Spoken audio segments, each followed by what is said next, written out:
They canceled GDP, the jobs report, and inflation data. The numbers have to be biblical. Bro, everything's fine. My economy that revolves around 4 companies buying GPUs from NVIDIA is doing great. Please don't look at data showing that the consumer is tapped out and the only people keeping up spending are people making like 300 grand a year. Guys, if we just give OpenAI like another $80 billion, they'll be profitable in like 15 years. Try out Copilot now. Use our AI assistant. Just don't use it for any sensitive calculations because it'll mess those up. We're still working on the AGI part, but guess what we do have? We can just steal your books and movies. How many more democratically elected socialist leaders does the CIA have to overthrow for you to realize that our economic system's always been the best? When hundreds of billions of dollars, if not trillions of dollars, have been spent on this technology that is not generating any revenue, and it finally comes back down to earth, everyone's gonna say, who could have predicted this? When any person with a functioning brain's seen it coming for the last 3 years at this point. In addition to it being shoved down my throat every 10 seconds, I fucking hate AI. Your technology is not going to start making you hundreds of billions of dollars as promised when the only people using it are people who don't know how to do research and for people dicking around making funny memes. That's not a business model. And it's a business model that currently just revolves around everybody replacing their NVIDIA GPUs constantly, forever, ad infinitum. At some point, someone's not going to want to spend as much money. If any one of those 5 giant customers decide to spend less money, the whole thing blows up. Trump promised to lower the cost of living in this country on day 1. It's day 260. Unemployment is up, inflation is up, coffee, clothing, fruits, and vegetable all up. Everything is up. Donald Trump and the billionaire establishment passed the largest transfer of wealth in the history of this country by stealing from working class Americans to give tax breaks to the ultra wealthy and the largest corporations in this country. While the rich get richer, the rest of us are getting screwed. And we want to make sure that people understand that it's not their fault that they can't get by because they are working harder and harder than ever. We know that they're going to keep trying to rebrand this big, beautiful bill, but they can't run. They can't hide. This is something they're going to have to live with for the rest of their lives and through 2026 and to 2027, 28. I am saddened that they're offended by the truth of the gospel and the truth that I wrote about in my assignment. And it saddens me to see that that offends them and upsets them the way it did. Jesus is always worth standing up for. And I just encourage those people that are dealing with something similar to push back against that kind of behavior. I would rather have my integrity and give my true opinion and get a 0 on an assignment than have to lie about what I really believe. Well, she gets a 100 because she knows why she believes what she believes. I'd quiz that professor on whether or not he even believes there are 99 genders or whatever it is. What do you mean overstay? An overstay. I don't know what that is. Where were you born? And don't lie to me. I'm from California, dude. Don't lie to me. Where were you born? California. Okay, so we're going to take you in and verify your information. No, you're not, dude. Yes, no, you're not. Yes, we are. I haven't done anything wrong. You just told me that's you who I have here. Yeah. Okay, so then that's you. You just told me that's you. But that doesn't make me an illegal or anything. Open up. Right. Turn around or you're going to get the dog. Turn around. I haven't done anything. We're going to put you in cuffs or you're going to get the...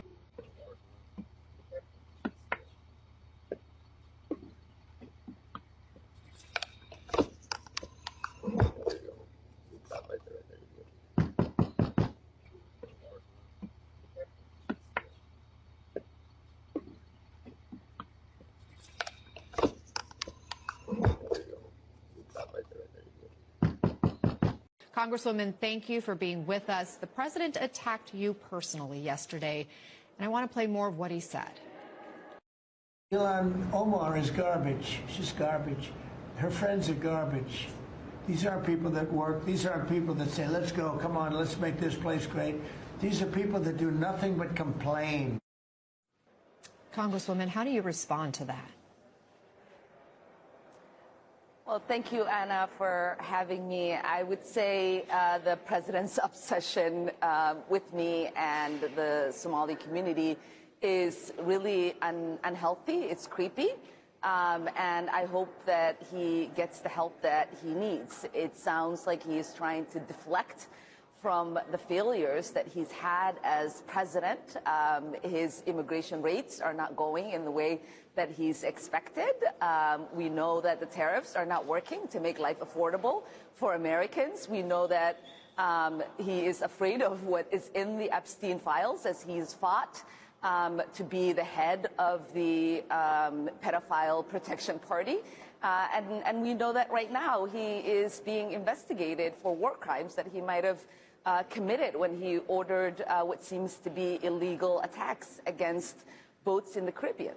I've also announced a permanent pause on third world migration, including from hellholes like Afghanistan, Haiti, Somalia, and many other countries. Why can't we have some people from Norway, Sweden, just a few? Let us have a few. From Denmark, do you mind sending us a few people? Send us some nice people, do you mind? But we always take people from Somalia, places that are a disaster, right? Filthy, dirty, disgusting, ridden with crime. The only thing they're good at is going after ships.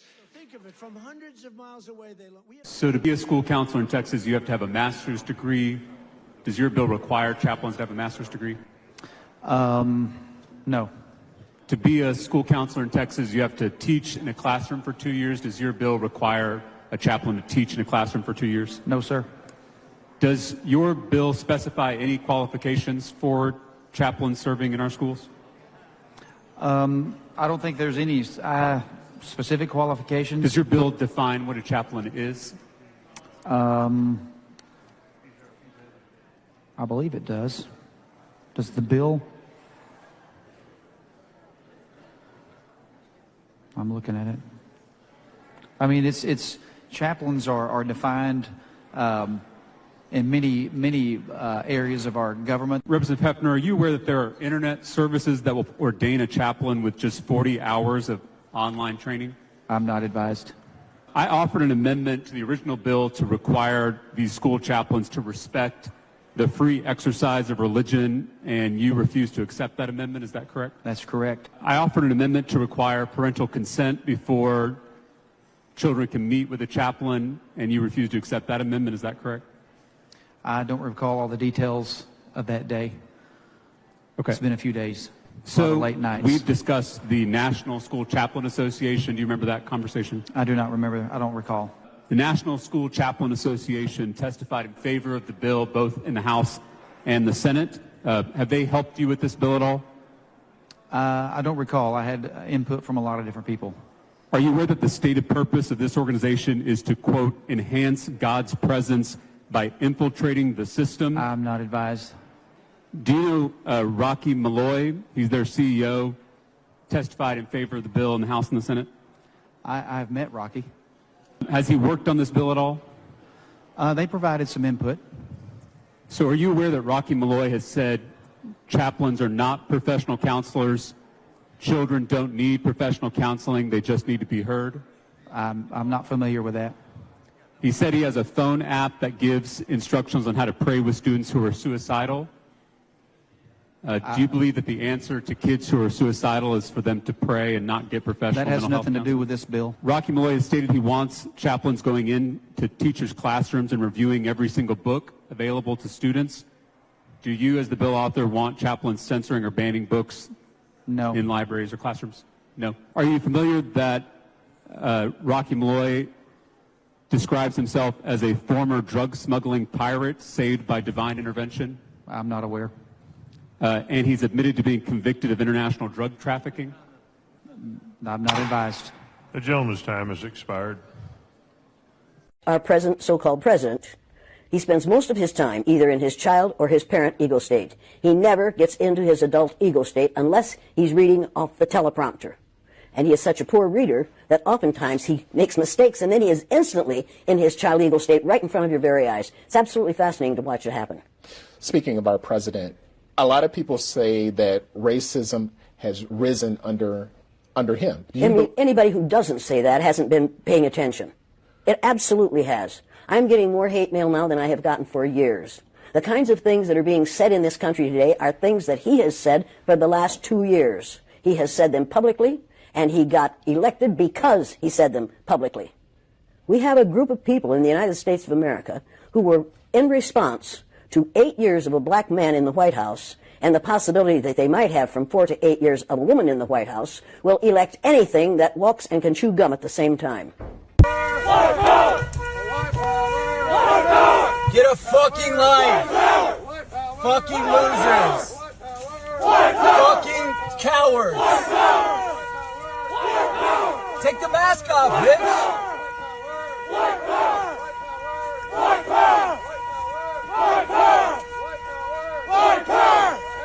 Take the mask off! Take the mask off! Let's see your face! What are you scared of? I thought you cracker ass motherfucker!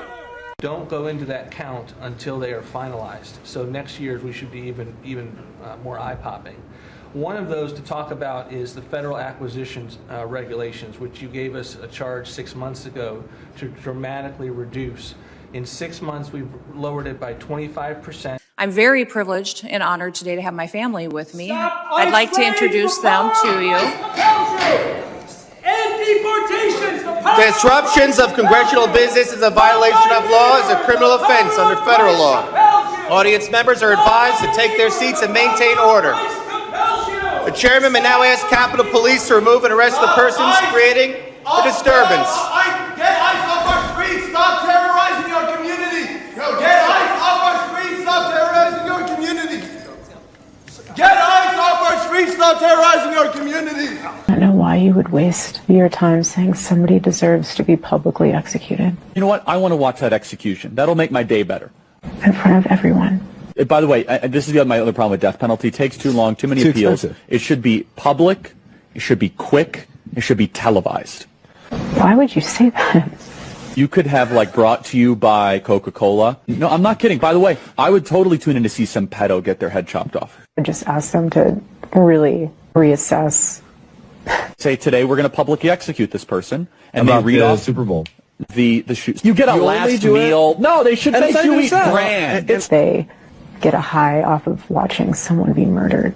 And if you do this, this will be your fate. Ready, set, go. Boom. End of life. Do you think it's funny? I love this Elon Omar, whatever the hell her name is, with the little shing, the little turban. I love her. She comes in, does nothing but bitch. She's always complaining. She comes from a country where, I mean, it's considered about the worst country in the world, right? They have no military, they have no nothing, they have no parliament. They don't know what the hell the word parliament means. They have nothing. They have no police. They police themselves. They kill each other all the time. I love it. She comes to our country, and she's always complaining about the Constitution allows me to do this. We ought to get her the hell out. She married her brother in order to get in, right? She married her brother. Can you imagine if Donald Trump married his sister? Beautiful. She's a beautiful person. If I married my sister to get my citizenship, do you think I'd last for about 2 hours, or would it be something less than that? She married her brother to get in. Therefore, she's here illegally. She should get the hell out. Throw her the hell out. She does nothing but complain.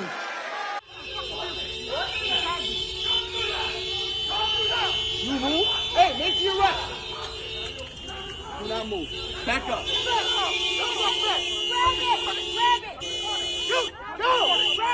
Grab that red car! You a black man working for these devils! Let's fucking go over you. Stop resisting. Fucking go over her. I'm recording. Wait, she's pregnant, bro. She's pregnant.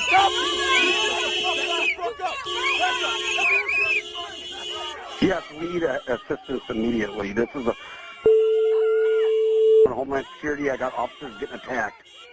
Okay, where? On West 29th and Pillsbury. I got forwarded to Minneapolis, and they're not answering their phone. 29th. It's right down the street from Chicago Lake Liquors. Yep. West 29th and Pillsbury Avenue. Colby, are you all right? They're surrounded, and they're being attacked. How many is it like? Okay.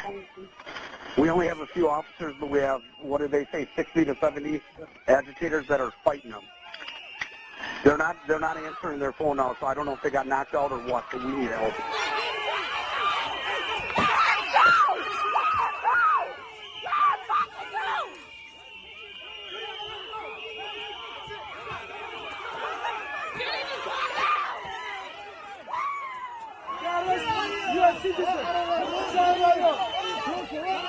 You can surrender. Go home.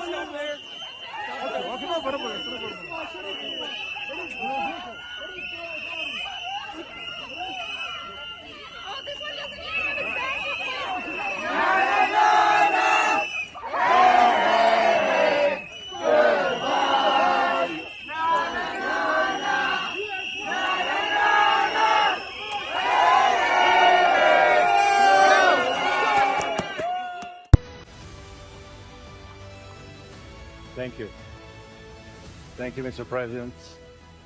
Mr. President, this is your prize. This is your Peace Prize. There is also a beautiful medal for you that you can wear everywhere you want to go. Right now. Okay, let me hold. Fantastic. Excellent. Mr. President, a number of Republicans have denounced your statement on Truth Social after the murder of Rob Reiner. Do you stand by that post? Well, I wasn't a fan of his at all. He was a deranged person as far as Trump is concerned. He said he knew it was false. In fact, it's the exact opposite, that I was a friend of Russia, controlled by Russia. You know, it was the Russia hoax. He was one of the people behind it. I think he hurt himself in career-wise. He became like a deranged person, Trump derangement syndrome. So I was not a fan of Rob Reiner at all, in any way, shape, or form. I thought he was very bad for our country, yeah. What difference at this point does it make? Join the movement. Feel the vibe. TrumpRap.com, where truth and rhythm collide.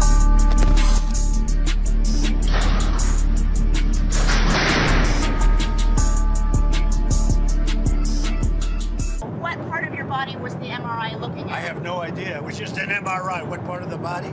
It wasn't the brain, because I took a cognitive test and I aced it. I got a perfect mark, which you would be incapable of doing. Goodbye, everybody. Thank you, too. Mr. President. Thank you, Mr. President.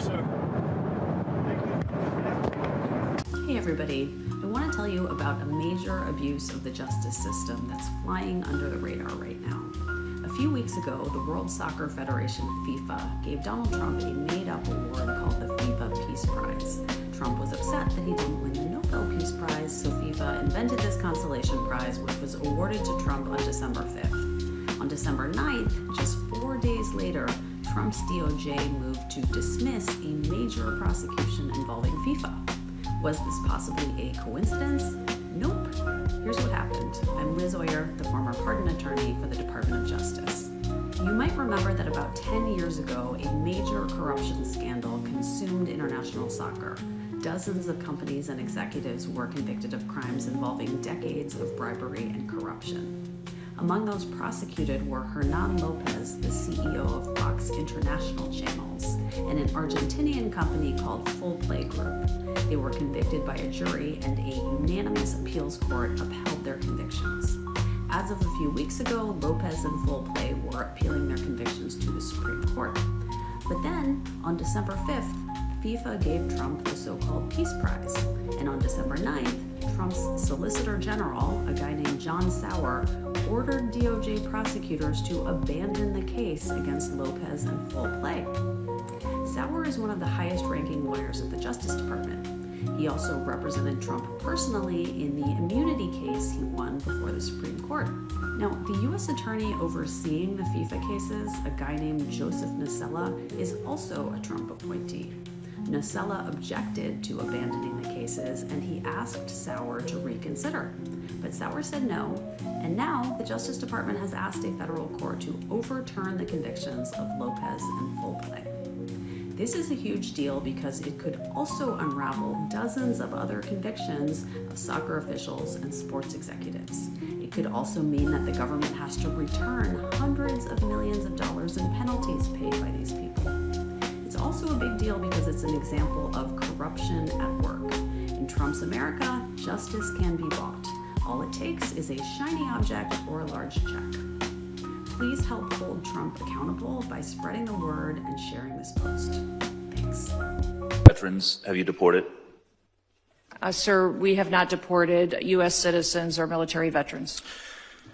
I don't believe you served in the military. I haven't either, but I think you and I can agree that as Americans, we owe everything to those who have served our country in uniform, particularly those who have served in combat. Do you agree with that? Sir, I believe that people that are in this United States that are citizens have legal status here. Madam Secretary, we are joined on Zoom by a gentleman named Sejun Park. He is a United States Army combat veteran who was shot twice while serving our country in Panama in 1989. Like many veterans, he struggled with PTSD and substance abuse after his service. He was arrested in the 1990s for some minor drug offenses, nothing serious. He never hurt anyone besides himself, and he's been clean and sober for 14 years. He is a combat veteran, a Purple Heart recipient. He has sacrificed more for this country than most people ever have. Earlier this year, you deported him to Korea, a country he hasn't lived in since he was 7 years old. Will you join me in thanking Mr. Park for his service to our country? Sir, I'm grateful for every single person that has served our country and follows our laws. Can you please tell Mr. Park why you deported him? Every one of them needs to be enforced. But you understand that many veterans struggle with PTSD, many veterans struggle with substance abuse challenges. This man took 2 bullets for our country. You have broad authority, by the way, as Secretary, to issue humanitarian parole, to do deferred action. Will you commit to at least looking at Mr. Park's case to see if you can help him find a pathway back to this country that he sacrificed so much for? I will absolutely look at his case, but I want you to remember that Madam Secretary, the man behind you, please stand up, sir. His name is Jim Brown from Troy, Missouri. He is a Navy combat veteran who served our country in the Gulf War. He's married to a woman named Donna, who came to our country legally from Ireland when she was 11 years old. She has lived here for 48 years. Because of you, Jim's wife Donna has been in prison for the last 4 months. She did not come here illegally, and she has never committed any crime other than writing 2 bad checks totaling $80 10 years ago.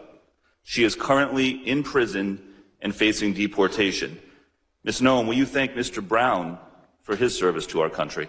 Thank you, Mr. Brown, for your service to our country. Now, what possible explanation can there be for locking up his wife for 4 months when she has committed no crime other than writing a couple of bad checks for $80? Sir, it is not my prerogative, my latitude, or my job to pick and choose which laws in this country get enforced. You have broad discretion as the Secretary. You can issue parole, you can do all kinds of things, but you're choosing not to. Will you commit, again, to just reviewing Donna's case and reuniting this combat veteran with his beloved wife, who also loves this country? I will review the case. Now, Madam Secretary, you've already heard the story of Lance Corporal Alejandro Barranco, the United States Marine veteran who is behind you, who also has 2 brothers who are United States Marines. Will you thank Lance Corporal Barranco for his service? Thank you for your service. His father, Narcisco Barranco, is a landscaper in California who has lived peacefully in our country for 30 years and has no criminal record. Last spring, while he was mowing the lawn at an IHOP, ICE agents tackled him in the street and imprisoned him for weeks. A peaceful, hard-working man who raised 3 sons to be United States Marines. We need men of that character in this country.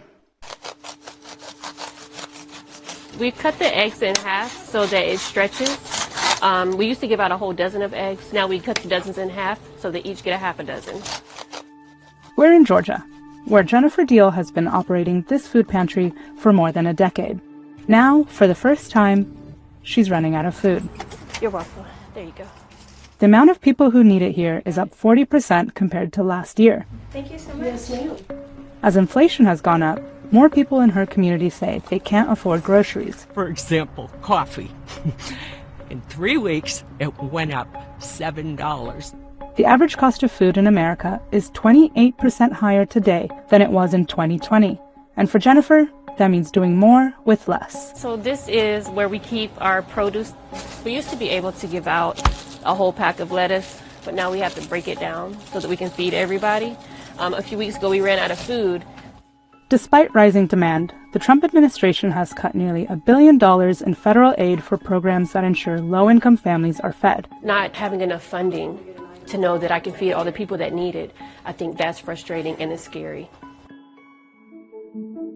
Food pantries, where people can pick up food, source much of their inventory from larger food banks that act as a wholesaler. The cuts have disrupted that supply chain. For decades, the federal government, through the USDA, has sent billions of dollars and hundreds of millions of pounds of food to food banks across the country. Private businesses and individuals also donate money and food, and farms sell food banks' produce at a steep discount, like this box of fresh vegetables.